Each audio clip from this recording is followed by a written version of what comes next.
So, diving into March proper for this watching brief, we're going to begin with an entirely uncontroversial and non-troll attracting topic, and that is this issue of the word fake that's been floating around for the past couple of years in particular, and how it affects archaeologists and historians.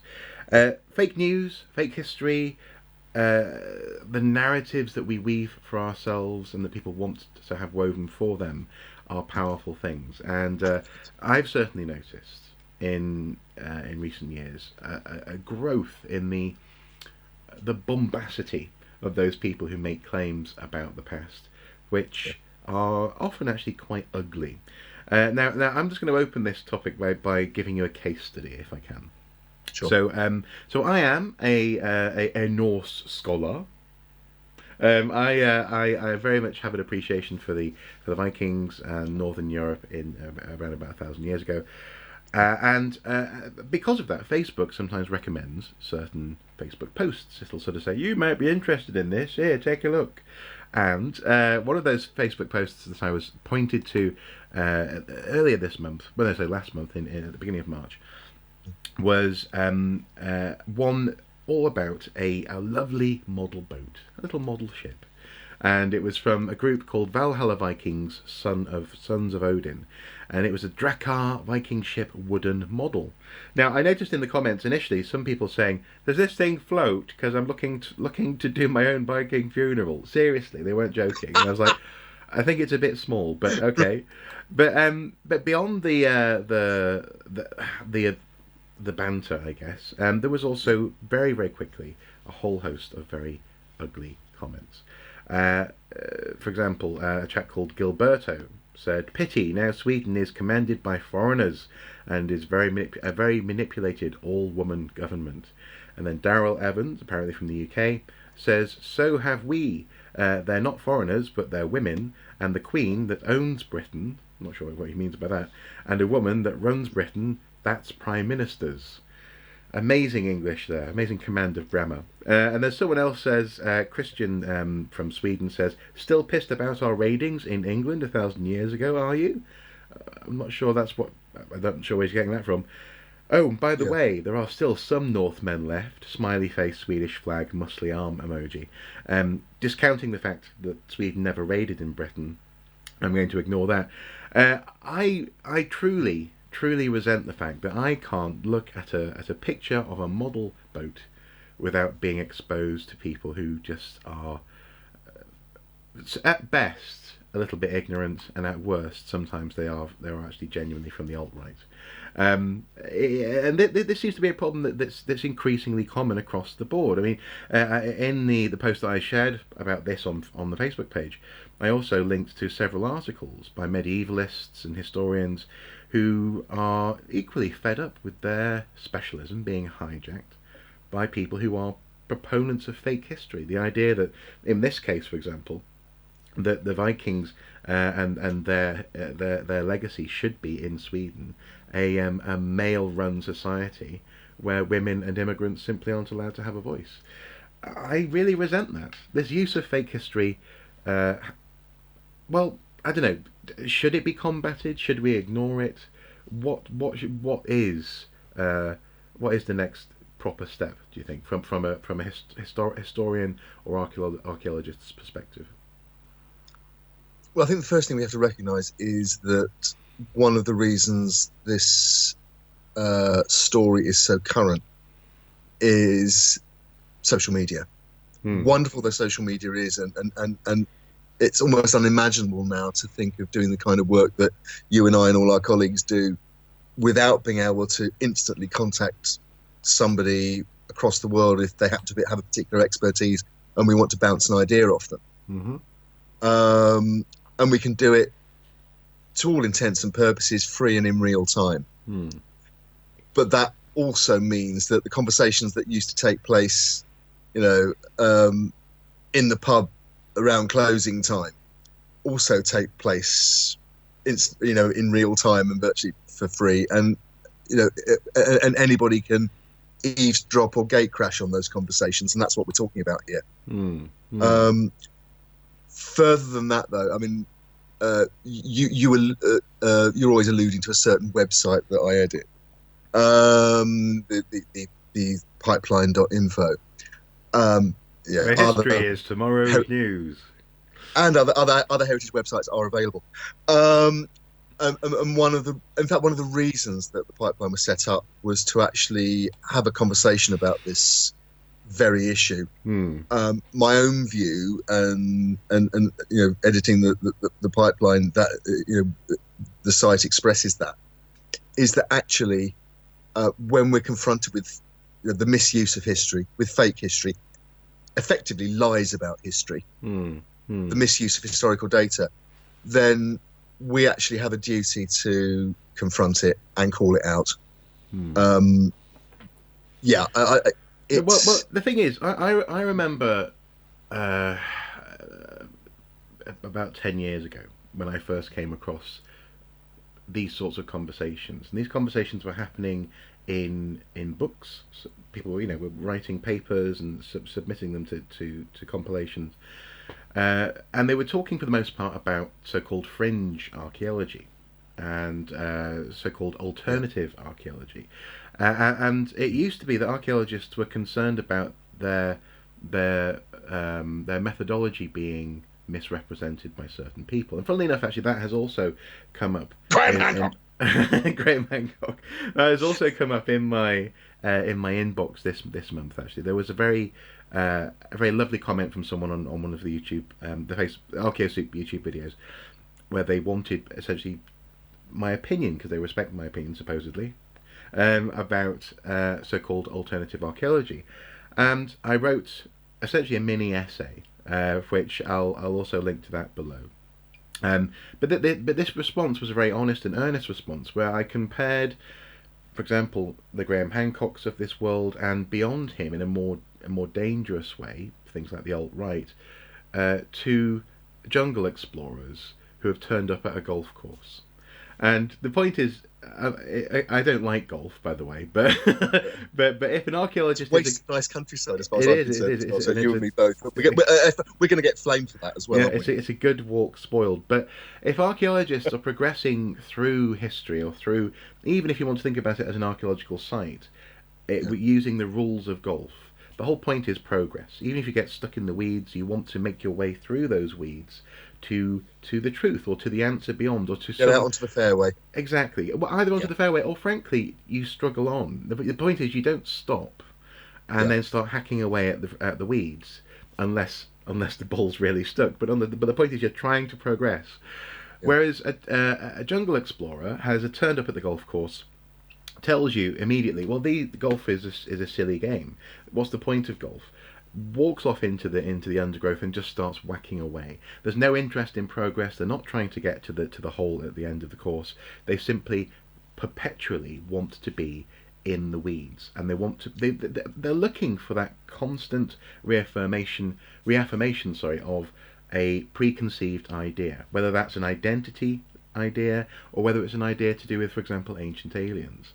And in the case of, for example, Mr. Hancock, I noted in that little response that he actually graduated with a first-class degree from the same university as me in sociology. And I can't help but wonder whether or not there are alternative sociologists. And why aren't there? Why is it that archaeology seems to attract people who want to use history in this way?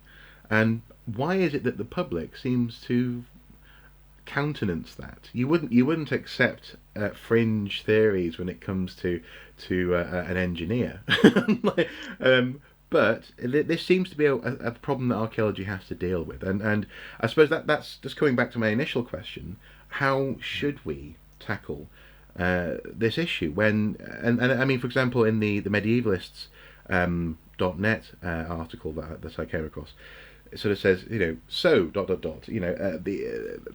alt-right and bigots are interested in your field of study. What should you do? What should you do? I think it depends on what level of intervention people with that kind of opinion, that kind of opinion of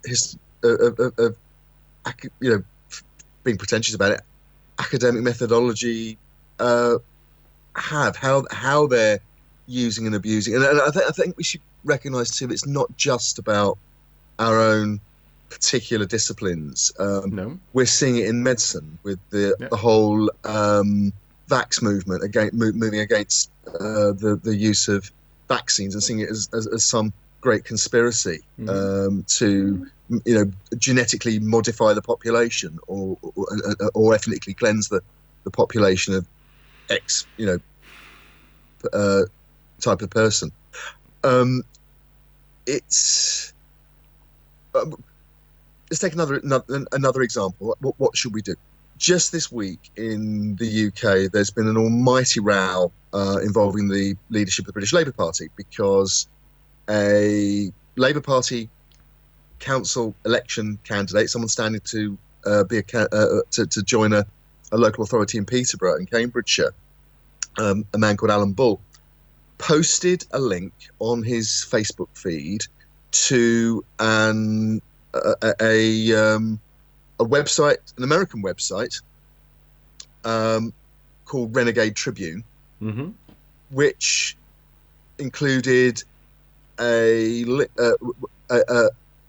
which was linked to an article claiming that the Red Cross had produced a report which proved that the Holocaust didn't happen, that 6 million Jewish people weren't murdered by the Nazi regime.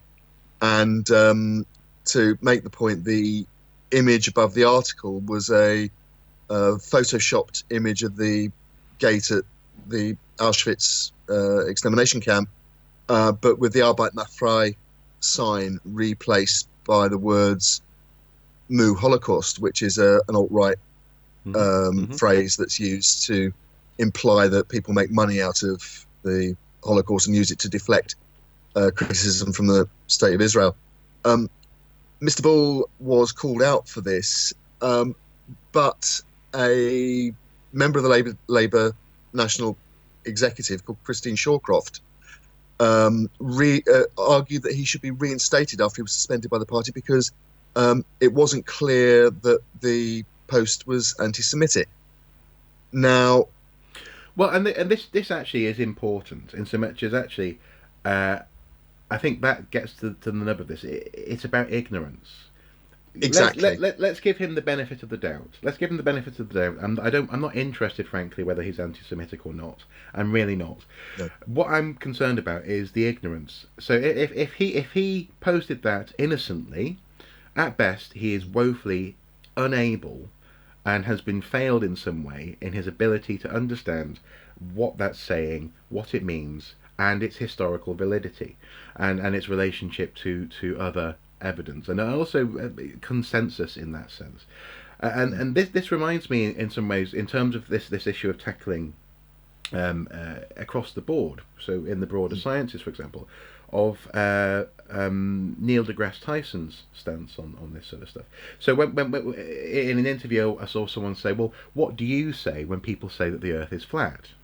And he says, I don't engage in that. I don't even try to correct them, even if they're woefully wrong, because his job, as far as he's concerned, is to create an environment with young minds as a teacher where they are able to discern whether that person is right or wrong.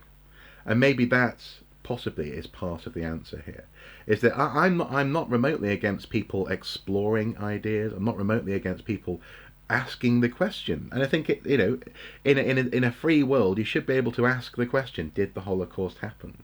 Now, you should then also have the tools to be able to explore that and find, hopefully, the answer that other people seem to agree on. It's when people aren't able to discern essentially what is ugly propaganda from actual historical documentation that we end up with counsellors posting Red Cross studies about the Holocaust. What? Exactly, and that's the point about this whole issue. And I did an article about it for Pipeline.